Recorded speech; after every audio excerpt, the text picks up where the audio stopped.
I wanted to start with the question that is unique to Purim. Again, even though Purim already happened, but to me is a question that uh, has actually broader implications than we might think. Which is, if you think about the list of the obligations of Purim, right? So we have Mishloach Manot, right, giving the gifts. We have the Purim Seuda, the meal. We have the listening to the story of the Megillah. And then we have this mitzvah called Matanot Le'evyonim.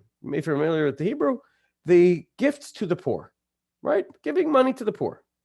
And I wanted to ask a question, which may have occurred to you, but I believe this is probably the only situation of this, this phenomenon in anywhere in Jewish life. Give me, if you have some other examples, I'd be happy to hear them. Which is where we have a mitzvah on Purim to do something that is a mitzvah already. That is going to be a mitzvah before Purim and mitzvah after Purim, right? Matanot Levyonim is the notion of tzedakah, giving charity. If you look in many places in the Torah, personally to me in Parshat Re'eh in the book of Dvarim, there are 17 different permutations about the concept of charity. It is clear it's a strong Jewish value to give charity, to help those who are less fortunate, to give money to the poor, right? That's already a mitzvah, and it will be a mitzvah before Purim, it'll be a mitzvah after Purim. This seems to me to be the only situation where you have a mitzvah to do something that was already a mitzvah without Purim. Just think about how this would be parallel there. All right, you get a Passover, you get the Pesach, and you have a mitzvah to eat matzah. There is no value, and in fact, you're not allowed to eat matzah the day before Pesach, and there's no particular value or meaning to eat matzah the day after Pesach. So, that is what makes the obligation of eating matzah on Pesach unique. You sit in a sukkah on Sukkot, right? It doesn't mean anything, and you're not allowed to sit on it to do the mitzvah of sukkah afterwards. You shake a palm branch. It's only meaningful if you're shaking that palm branch and that lemon, so to speak, the etrog and lulav, on that day. That's what makes it a special mitzvah of Sukkot. So how does this make sense that you have a mitzvah on Purim that is a mitzvah every other day of the year? Yeah, Maxine, I'm trying to see if I can unmute. Are you able to unmute? Sounds like you're raising your hand. Unmute. Let's see, we don't hear you. Can you hear me? Can you hear me? Oh, you still don't hear you. Oh. No, you should hear me. Uh-oh. Still nothing. Maybe it's me. All right, go ahead. Okay. There we go. I think it's definitely always a mitzvah to give to the poor, but in this case, it's a mitzvah to give to the poor in memory of Esther. So you're saying a very, very powerful suggestion, which is that there is a nuance or aspect of the mitzvah of tzedakah that is different, and therefore it's different and impossible to do any other day other than Purim, right? That the mitzvah of matanot le'evyonim, the gifts to the poor, is unique on Purim and not the same as it would be any other day, right? That's a very, very important. I'm going to go along those lines to suggest one answer to the question, which is a great point. Yes, Suzanne. In every holiday there is an associated mitzvah, I think, because Ma'ot Chitin, we have also, especially for Pesach, and for Chag HaKatzir, well, we always have to leave Peah, right? We're going to get to actually one of those mitzvahs. And what is the third one? Okay. So I think in every Chag there is something, and Kol Yetzrich Yetei V'Yochal is another one. Yeah. So I mean, I can probably find something in every holiday. Right. The unique thing about here is that those are things that were enacted to help us do the mitzvah. right? It's to help because Pesach But is it so didn't become a expensive. main mitzvah It's for not the the main mitzvah, and it's frankly you don't do it on Pesach at all. I mean, you invite people to Seder, but the Kimcha Pesach, the Mount Chitim is beforehand. It's to be able to buy the accoutrements you need for Pesach. But I think the Ma'ot Chitim is the Kol Yitzrich, isn't it? Yeah, so those two things are connected. Yeah. So that's the question I wanted to raise. That it seems that that it is an unusual kind of situation where you have a mitzvah on Purim that is a mitzvah all year round. So in order to do that, in order to understand that, I wanted to delve into a little bit this concept of the mitzvah of tzedakah and see it through a couple of different lenses. And there's actually a book written called Yesodei HaTzedakah by a very, very close friend of my father, who has a bunch of different very powerful ideas on this topic. It's a book that I was not able to photocopy and put up, so I'm going to just share you some of the ideas without sharing the screen. He has some of these issues that he raises there. What's it? Yesodei HaHalacha? Yesodei HaTzedakah. Let's see Tzedakah. if I can actually give me just 1 second. I'll try and see if I.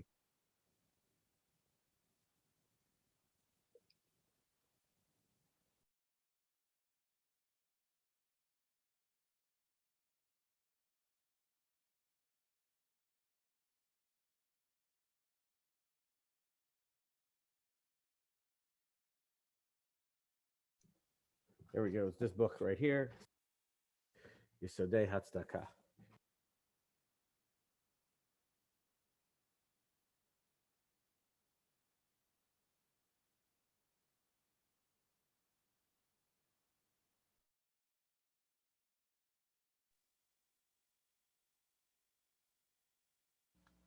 There we go. All right, sorry. A beautifully researched sefer that has very, very powerful ideas here.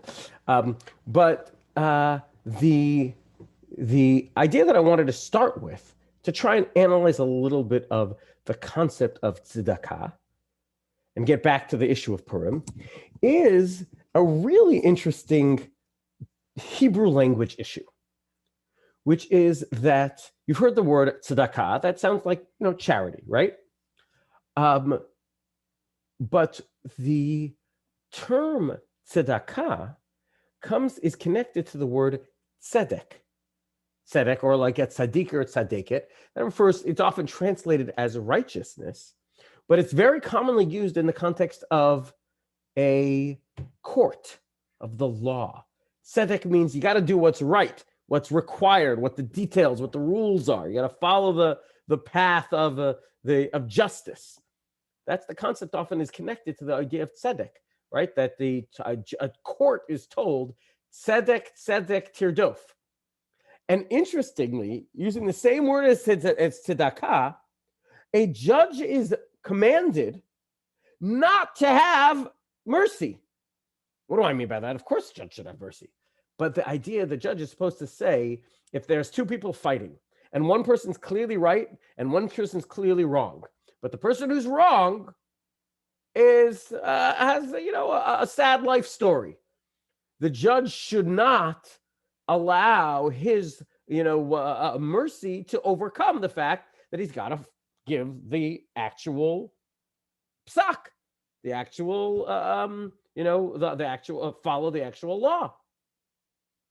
And so the concept in terms of regards really contradicts what we think of when we think about tzedakah, right? When we think about tzedakah, we think about charity, we think about something over and above what you need to do, right? We think about somebody's poor and I'm doing them a favor, which nobody told me to do. I'm writing them a check for tzedakah. I'm writing them I'm giving them a gift, which sounds like this voluntary, extra legal, extraordinary act. And yet that same word in Hebrew is connected to tzedek, which means not above and beyond the law. It's actually what the law is, what the requirement is, the true righteousness. So I saw a beautiful idea, which is that tzedek or tzedakah, this Hebrew word, is not an act. It's a personality trait. It's meant to be ingrained in who and what you are. And in that regard, it actually can encompass both of these things. If you are a tzaddik, or a tzaddiket, a person of tzedek, naturally, you're going to want to be a giving person. You're going to say, you know what? I have these talents. I have these resources. I have this riches. I have this extra time. I have all of these things. And naturally, I'm just going to be a giving person and share it with others. You know, almost, and sometimes it becomes, you know, and people who are of great kindness and I'll use the word tzidkut, right? They naturally just gravitate and they don't have this struggle of like, oh, am I going to help that person? Or am I going to, you know, stop what I'm doing? No, they get, you know, again, think of a classic example, right? The concept of chesed shel emet, somebody who's involved in a cheber kadisha, doing a tahara, right? And that's what we call it chesed shel emet because it's never going to be repaid, etc. But that person is doing something selfless, usually coming, and the kind of people who do it are coming from this the place of just that's who they are. That's what they do. They say, okay, somebody's in need, I'm going to help them, right? And obviously in Chesed Shel Emet, in Cheber Kadisha, it's the greatest need. So the concept of tzedakah, you think of as this voluntary over and above, but usually the people who have the truest sense of that do it naturally. And that's exactly what we're explaining and expecting from a judge, to naturally just be gravitate, you know, this is what's right. This is what we do. The same way such a person who's involved in chesed and kindness naturally does those things. And not always is it easy. And obviously sometimes you have to overcome the Yetzer Hara to do that. But that's the concept of that idea of tzedakah. So the times in which we have the mitzvah of tzedakah actually reflect that idea, that they're meant to not simply be an act that you do, but again, a way you train and you build your personality. So I'll give you an example of a mitzvah of tzedakah. I was mentioned before that when you're a farmer in the field, so there's 3 different types of charity you're required to give, right? There's leket, shechacha, peah. You're supposed to, you know, set aside a corner in the field and leave certain things aside. But there's one that I wanted to focus on called shechacha. Shechacha comes from the word shocheach or lishkoach, which means to forget. And the Torah says the following: when you're working in your field, v'shachachta omer basadeh, and you forget a sheaf of grain in the field, you can't go back and pick it up. You got to leave it there. It has to go to the poor, the needy.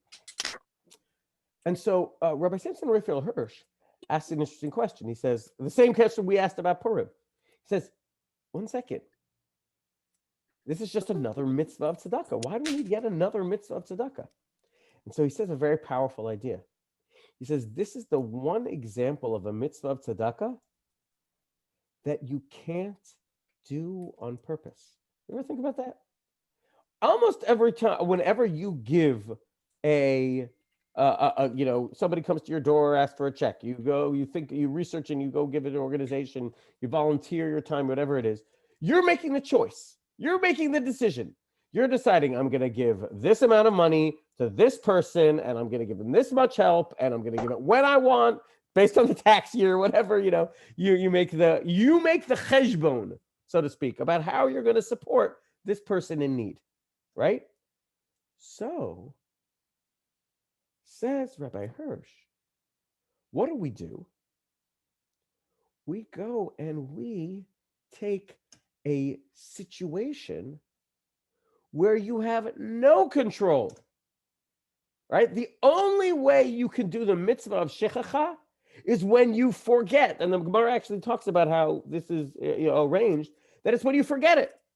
When you don't plan on it, you have no control by definition, right? Because it's only based on when you forget something. You have no control about how you give, to whom you give, how much you give.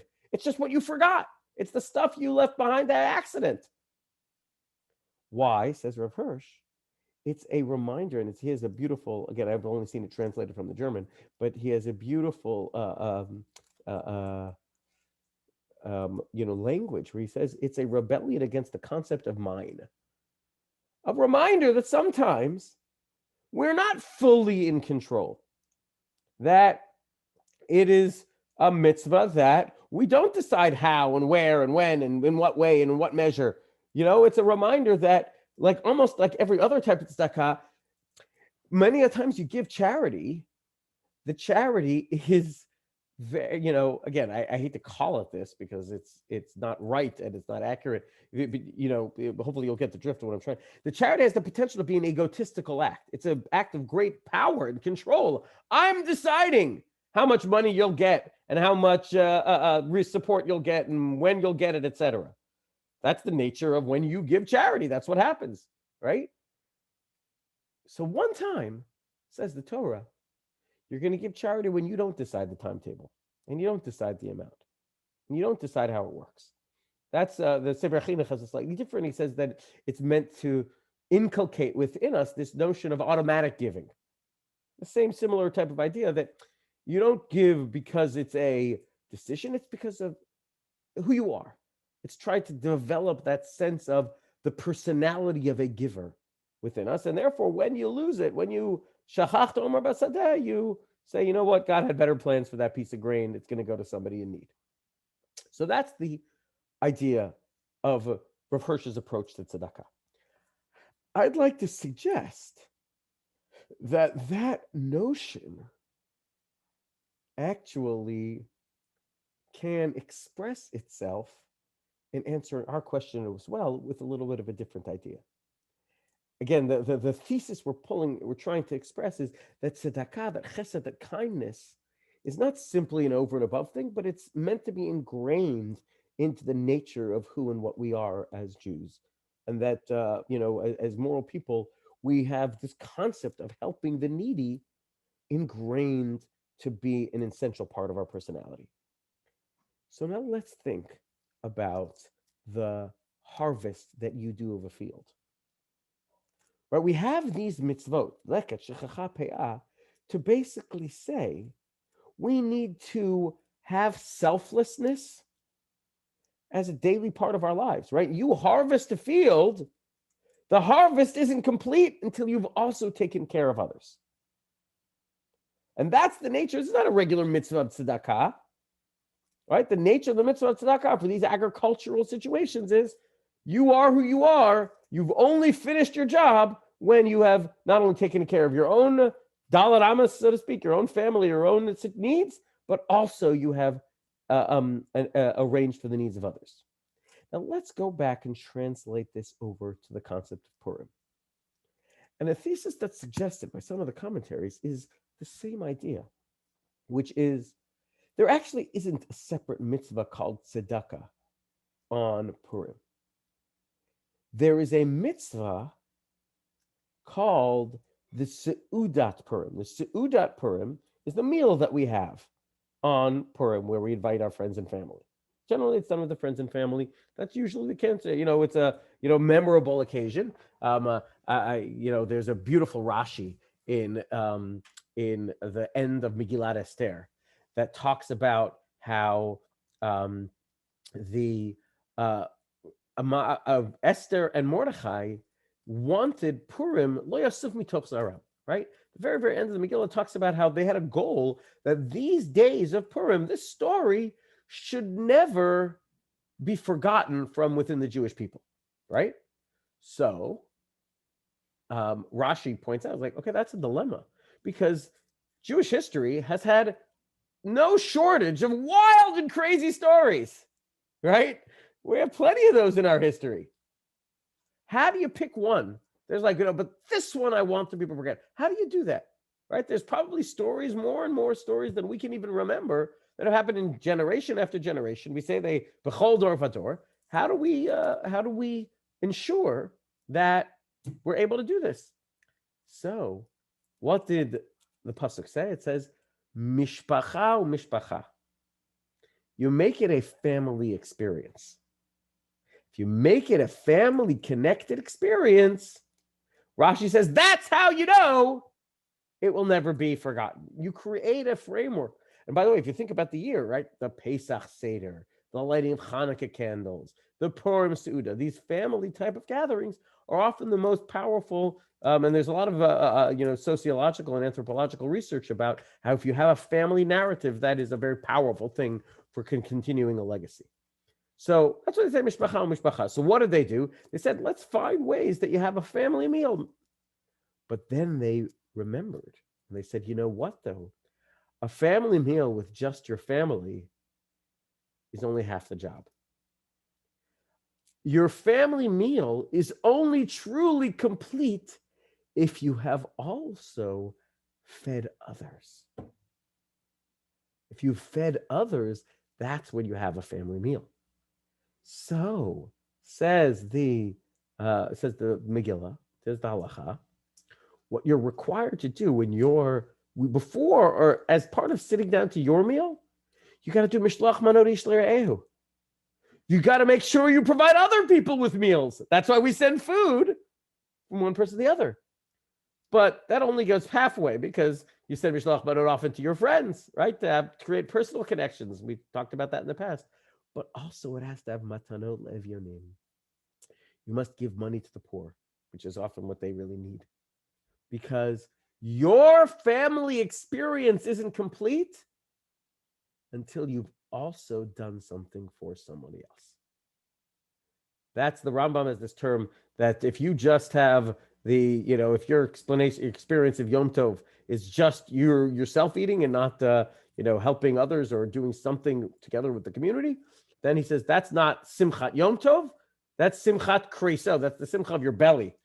The idea is that true happiness is building up your inner circle, your family, your personal connections, but also it's not finished unless you've also given to the poor. And so this is not just a regular mitzvah of tzedakah, a mitzvah of charity. Rather, it's meant to be a part of your meal. Your meal isn't complete if you're only feeding yourself. You have to also give matanot le'evyonim. Yes, Suzanne.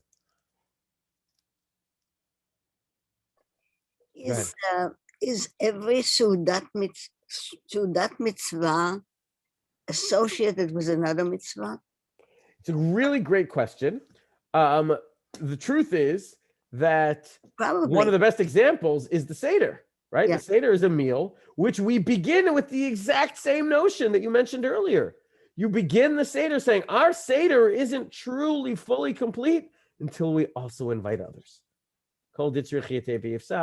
Right? The Korban Pesach. So on the mitzvah of whatever you do, you should associate it with another mitzvah, and it is very common just to associate it with Seudah. Mm-hmm. Yeah, that's often, that's the old Jewish adage, right? They tried to kill us, we won, let's eat. That we have the concept of a Seudah together with many of the holidays and the experiences that we have. But that's what just to pull this to the thesis we're suggesting, which is, again, it's that same notion that we ingrain kindness and giving and tzedakah within us. And we can't do something for ourselves unless we also include within that experience doing something for others. So that's, I think, the simple answer to why we have a mitzvah called matanot le'evyonim on Purim. Why we have a mitzvah called giving tzedakah, which is already always a mitzvah. No, but it's different today. That's what Maxime is pointing out. It's different because it's in memory of Esther. And it's different because it's actually simply an act that we do as an aspect of the mitzvah of the Seudah. Our meal, it's actually a way in which we enjoy our meal.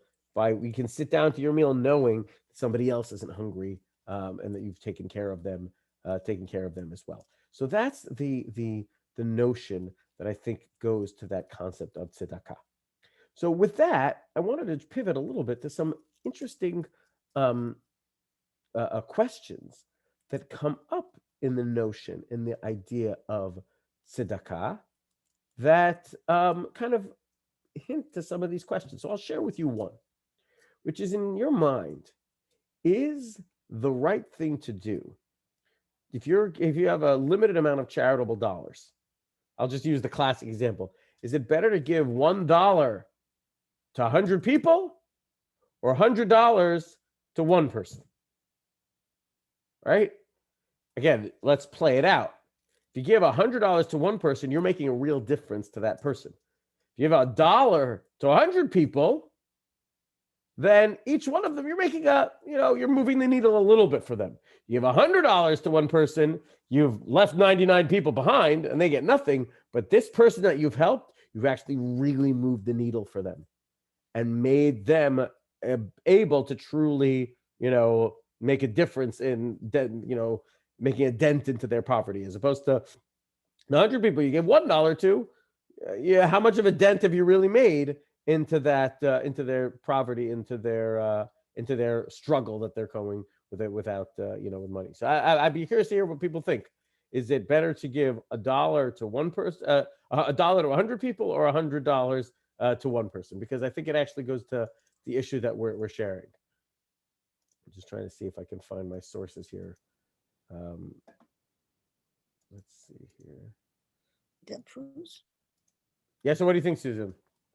There are pros and cons for both things. Okay, go ahead. Well, everyone can sing for himself, but I mean, I don't want to take your time. You said you're short. No, go ahead. No, please. I'd love to hear.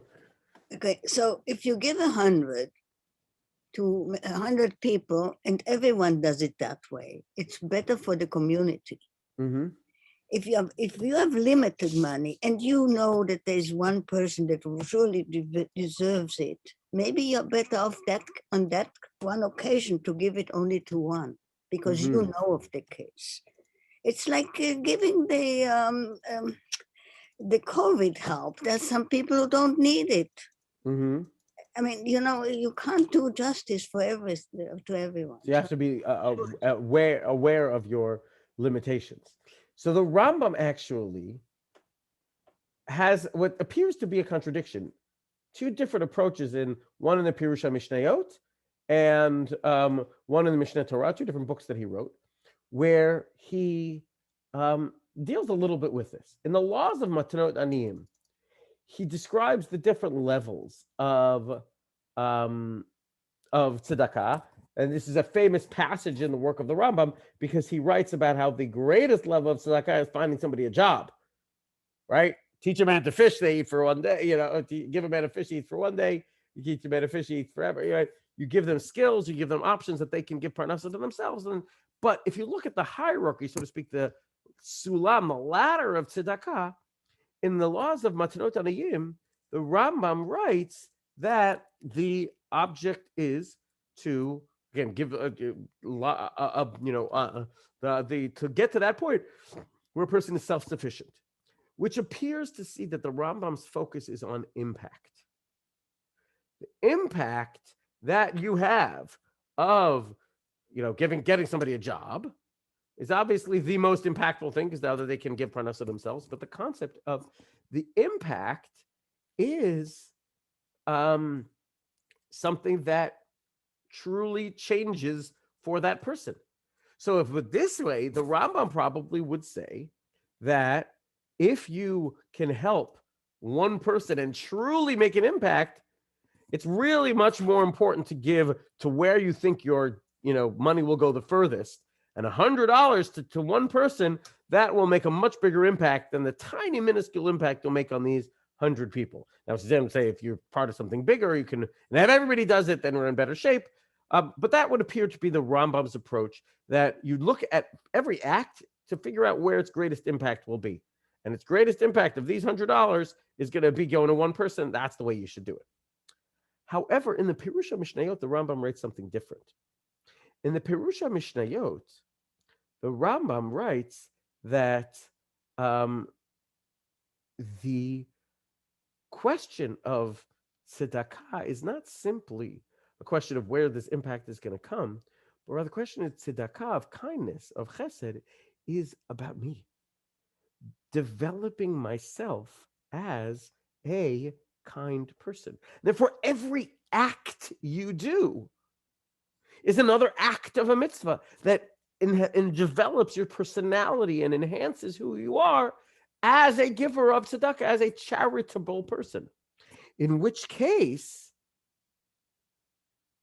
the Rambam seems to imply that the more acts of tzedakah you do, irrelevant of how much money it is, the more mitzvot you're getting. So the same way, for example, if I, if I do, learn one piece of Torah and then I learn another piece of Torah, I learn more Torah. Great. So I'm getting all those mitzvahs of all the Torah I would learn.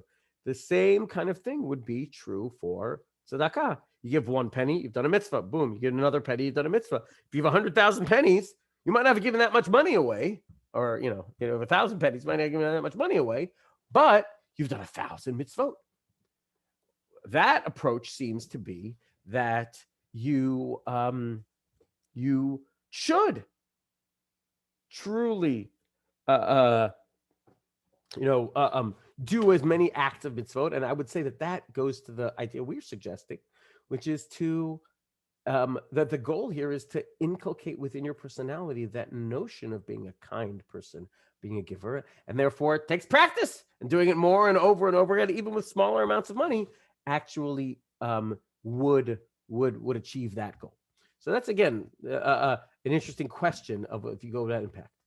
I'll give you another tzedakah related dilemma, tzedakah related question. Okay, and it's a story that I just heard from a colleague.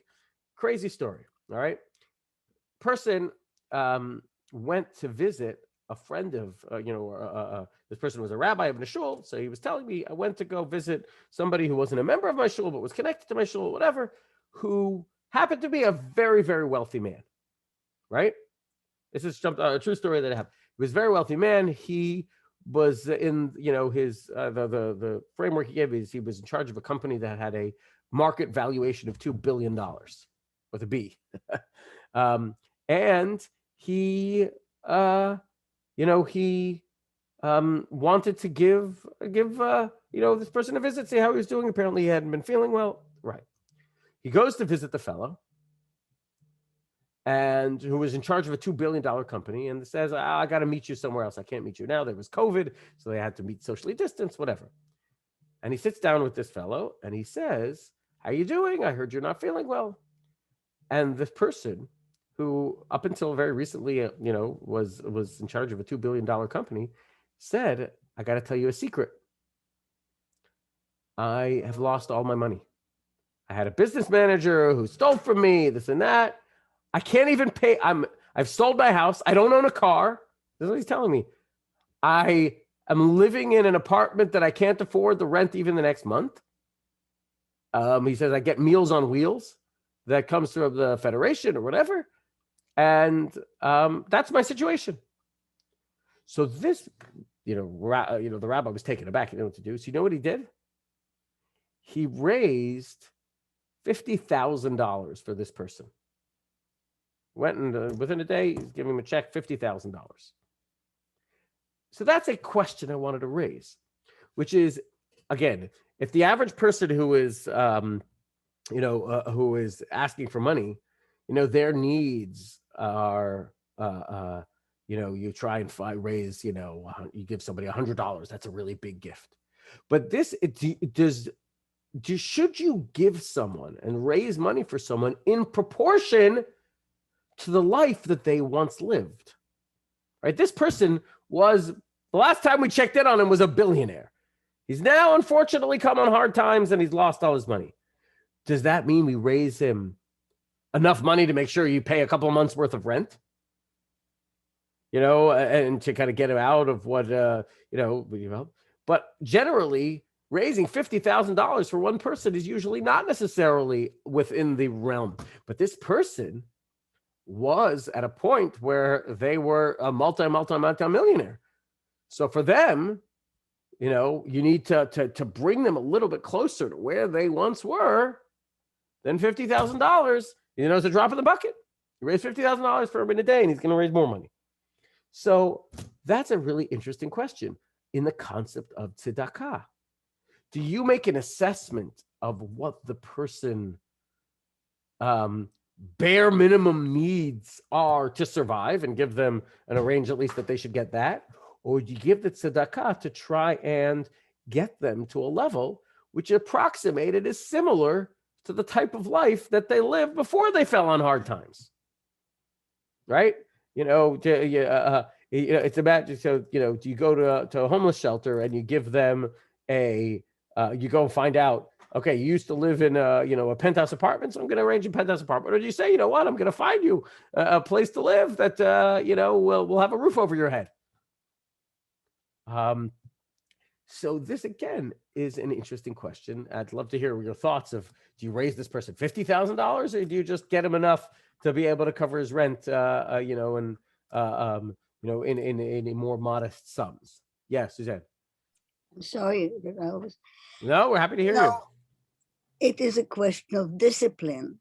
He Mhm. lives now in an apartment he cannot afford. He should live in an apartment he can afford and then ask for what for that. I'm sorry, I haven't been in the situation. I cannot say. I should never put myself in a situation where I have a judgment, Mhm. because it can change. I even That- never say that the Jewish couples are horrible people. Depends on how horrible they were and what the pressure on them was. Mhm. Yeah, So I mean, yeah, it's a tough question. Yeah, Matt, what do you think? Oh, sorry. the rabbi has a few people who need it also in his congregation, Mm-hmm. and maybe they need it even more Right. for Right. essentials. Yeah, Matt, what do you think? We don't hear you. I think you're unmuted, but we still don't hear you. At least I don't.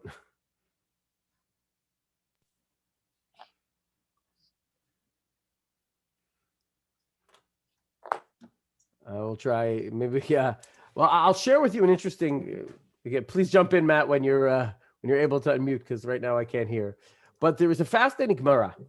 The Gemara talks about how the great sage, one of the great sages, would read the following pasuk in Parshat Rei. Parsha, the pasuk says, when it talks about the laws of tzedakah, it says "De machsoro asher yechsar lo." That when you're giving tzedakah, and this is interesting, you must fill the void which has been open to him.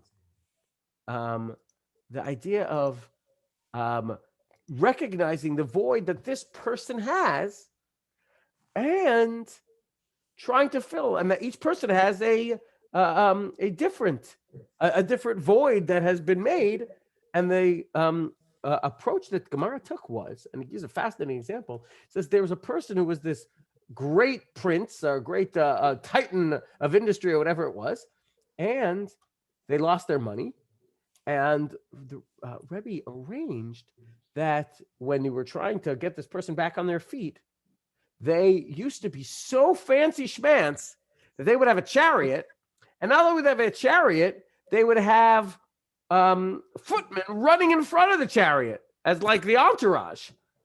And obviously this is an extreme, but it said that Rebbe would try and arrange that this person who had fallen on hard times would not only be able to get enough money just to have food to eat, but would arrange for him to even be, and he even did it himself, to be a footman running in front of the person's carriage. Now that seems really extreme, right? This person, is in, you have to make them now into such an opulent lifestyle. But Rebbe was suggesting that that's the concept of a de machsoro asher yechsar lo. That, again, obviously, the concept of what Rebbe is trying to do is the idea of having that sense of understanding when it comes to tzedakah. And again, it goes just back to that notion of that sense of your personality, of who you are. Isn't it something about shaming the person, not to shame him? Right. That's definitely part of it. Exactly. So you have to make sure that you don't shame them in an inappropriate way. It's the story of the rabbi who did it himself because there was no other footman. Right. So, but I would just say, whatever the answer is, it comes to that notion of the needs of that person and understanding them in a clear and an appropriate way. So that's just another example of the nuance that comes when it comes to these laws of tzedakah. I'll just try, one other, one other example of this question is when it comes to vetting tzedakah, right? And I saw that what Matt was sharing, I think is a very, very important question, right? Where you have somebody who you have a concern, and I don't think it was the case in this previous case. I think this person was bamboozled and they would be prudent with their money. And if they gave it them, I think that was the case. But let's say you have somebody who comes and asks you for money and you are concerned that they won't be as prudent with the money as you would have liked. So again, it could go, we're not even talking about the concept of somebody who doesn't deserve the money and is lying to you to try and get money.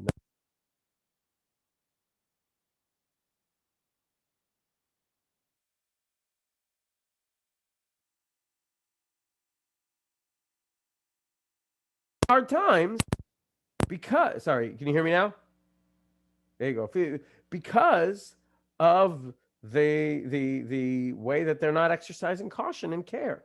Or do you say, you know what? This person needs my help, so I'm going to help them. End of story.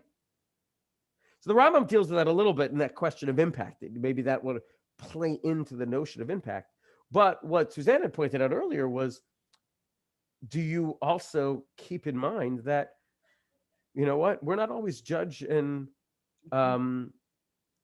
jury of everybody's life. And if somebody needs your help, so you help them. And that's, again, that concept of that's our natural inclination, is to be givers and to be helpers. So again, just an interesting question to think about. Do you say, listen, I don't want to throw money down the drain to somebody who's going to lose it again, but on the other hand, I want to make sure that somebody's in need and they don't fall apart because nobody helps them. Yeah, go ahead, Maxine. I was going to comment on what Susan said, that it's not always easy to tell someone to go to another apartment, to a cheaper one. Mm-hmm. What happens to their furniture? What happens to their memories that they've accumulated through the years? It isn't right if you could help them to stay where they are. And that's so again, all of these issues are what to be thought with, and it's important to think about them, in their context. But I would just want to just summarize that the idea of all of these things has to do with that sense of understanding, that humanity, exactly, of exactly what it may be. And sometimes there are hard decisions to make. You have to figure out exactly how it would apply.